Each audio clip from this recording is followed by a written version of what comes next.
Hello everyone. So in this video, we're going to cover how to actually request an Acronis usage report just so that we can then verify what are the billing items that Acronis is charging you for on your invoices, right?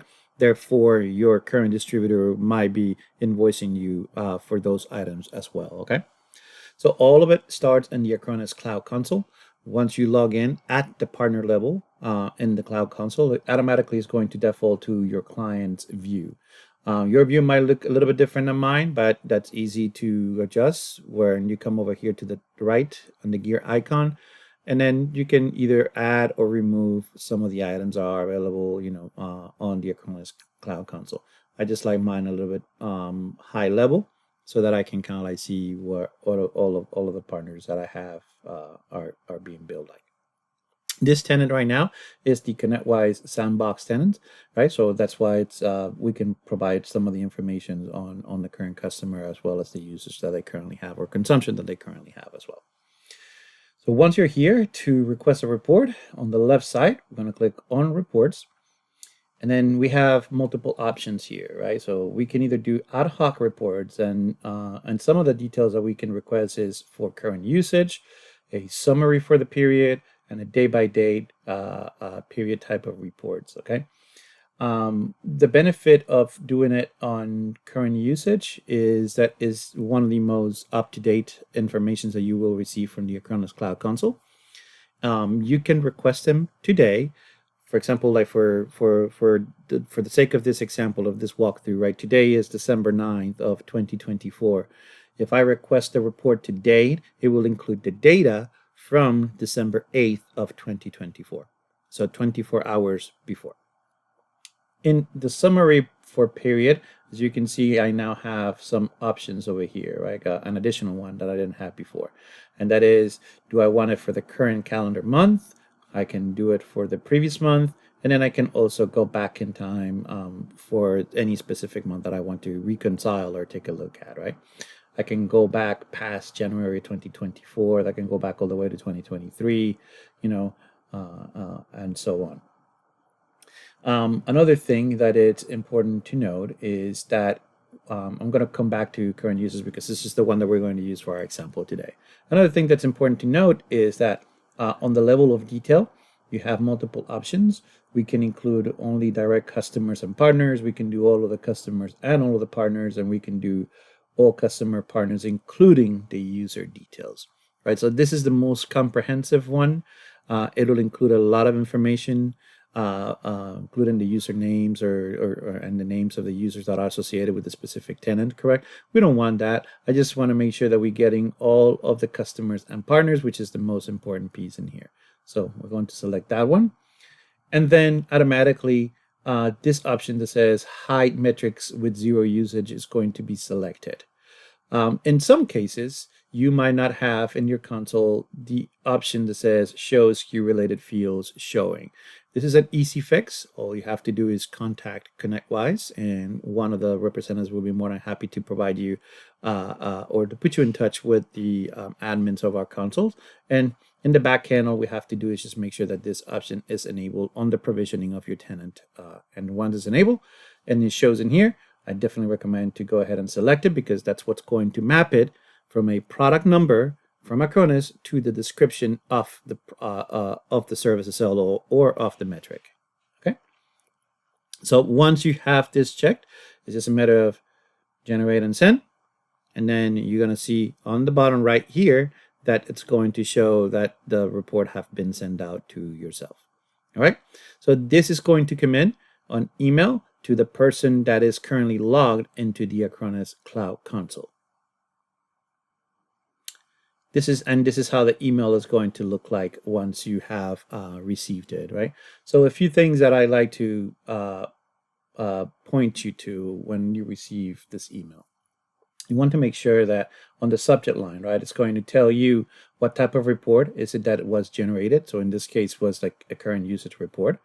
It's going to say the name of your tenant or of the tenant that you are requesting the report for. And it's going to include the date in which you requested the report, right? The cool thing about this is that you can set up some automations on your inbox if you don't want to have it all to come directly into your inbox. You can set up a rule, and they'll all go to a specified location within your email. Then the other thing is that the email address that the reports are going to come from is for no reply abc at cloud.acronis.com. The reason why this is important, right, is because if we have email security software that is installed in your company, chances are that some of these emails are going to be caught by the spam filtering or the spam engines that those email security software have.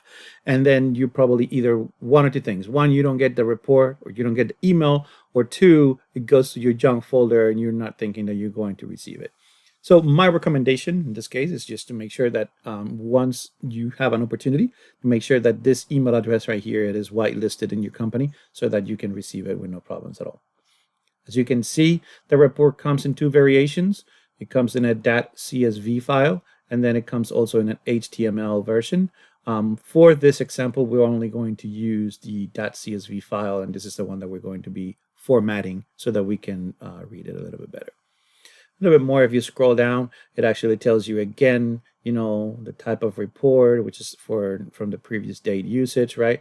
And then it says the name of your tenant, the date the report was generated, or the date that it was in which it was requested, and then that date that it's going to be providing the data from, so the previous 24 hours, as well as the level of detail, all customers and partners.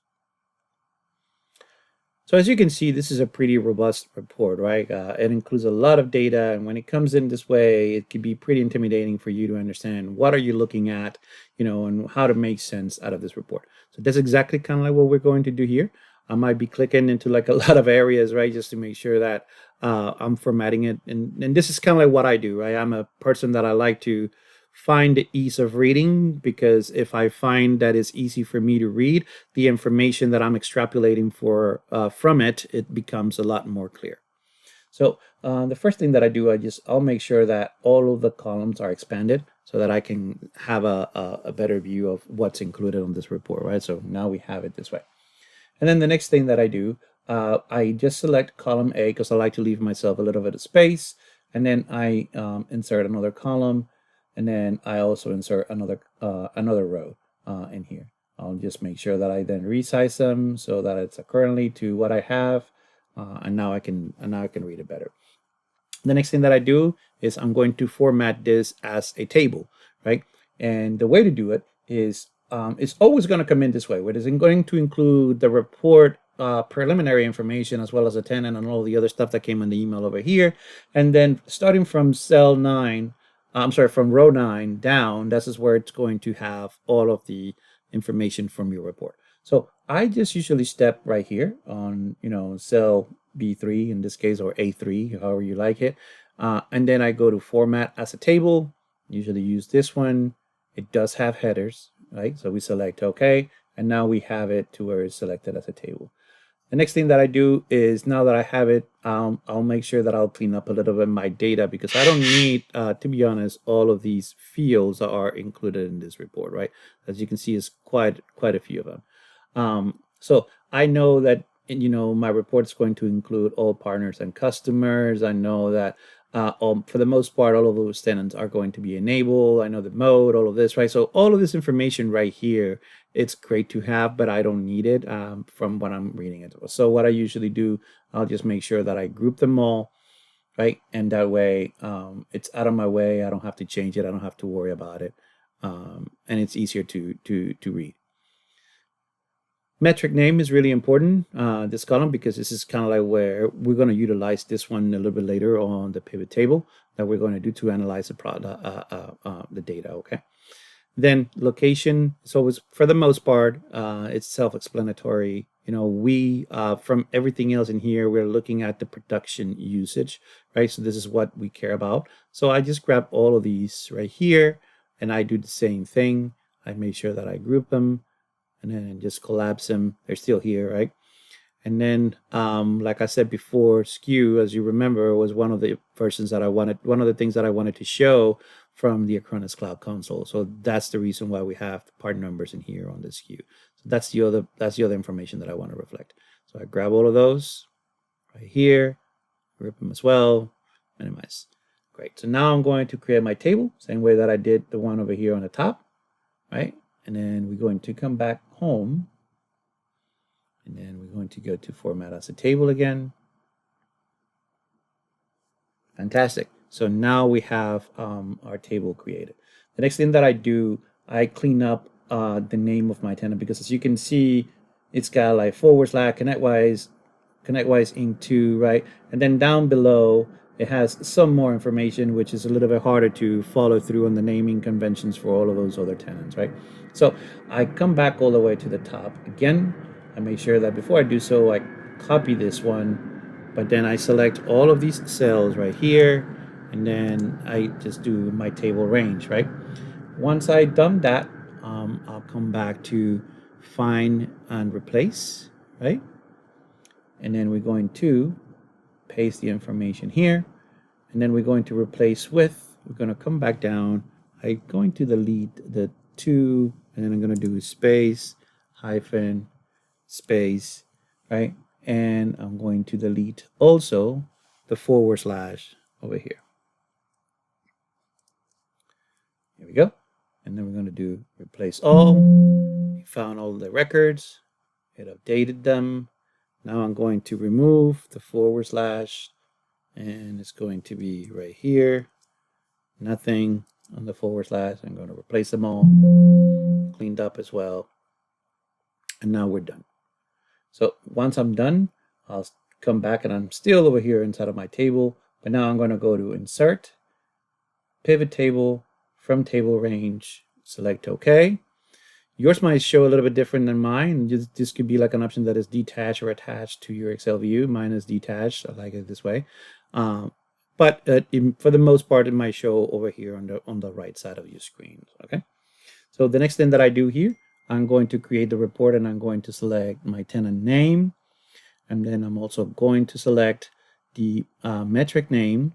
And then I'm going to scroll down, and I'm going to do the production usage, and I'm going to do the SKU number. Once I have the fields that I'm going to be showing on my pivot table, I then grab the SKU and I move it over to columns, and then I do the production usage over here to values. And once I do that, I click on the drop down, and then what we're going to do, we're going to change it, right? So we're going to do the sum rather than the count. And to do so, we're just going to click on this, and we're going to go to value field settings, and then we're going to change it to the sum. Click OK. So now we see some of the changes in the back. Now I've done from this table from what I needed from there, right?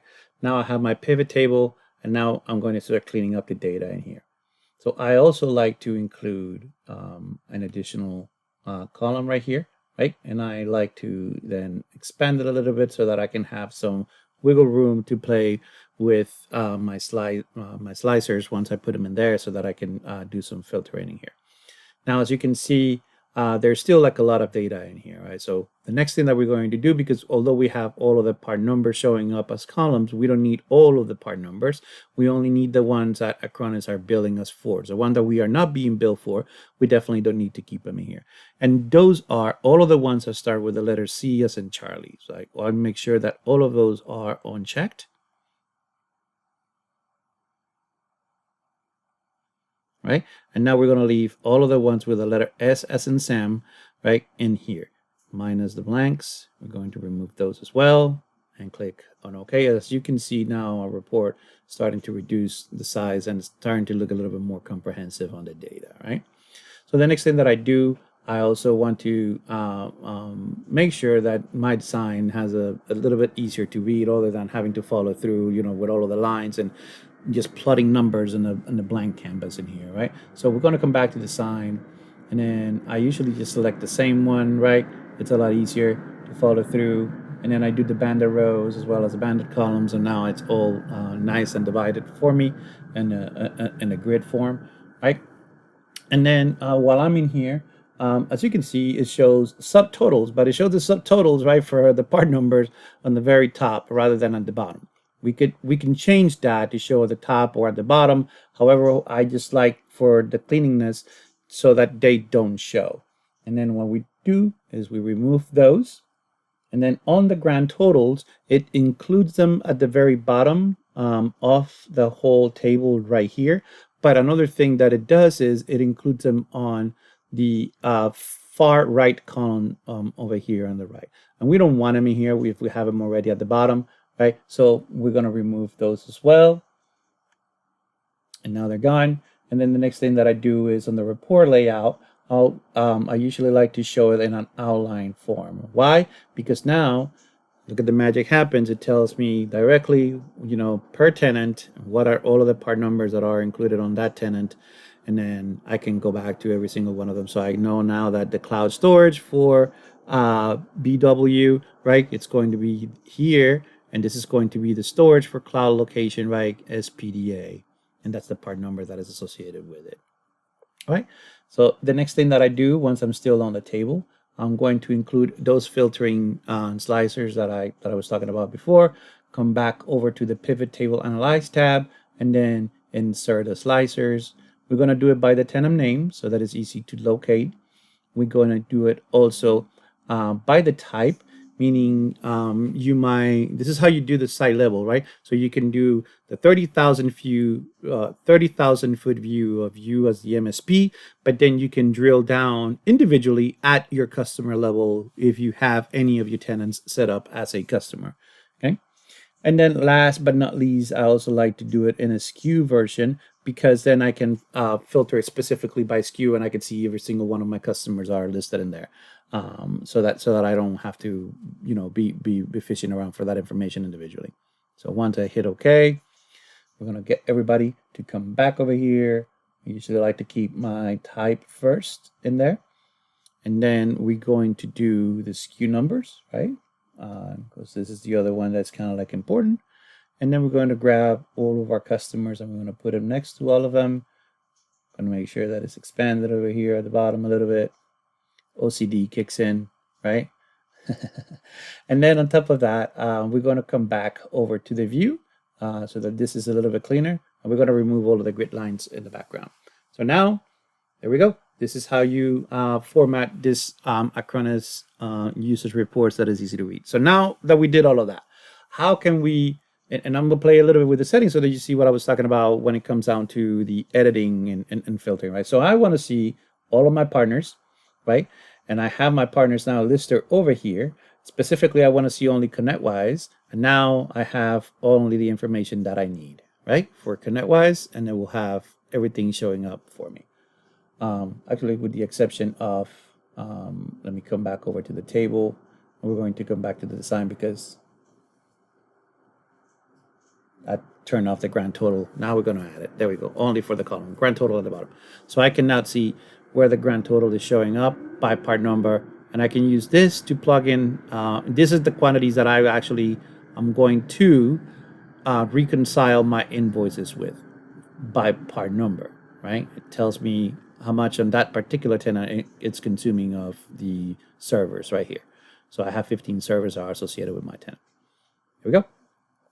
And then, just to go back to the main view, you can just reset the filters again. And now it comes back to the full view.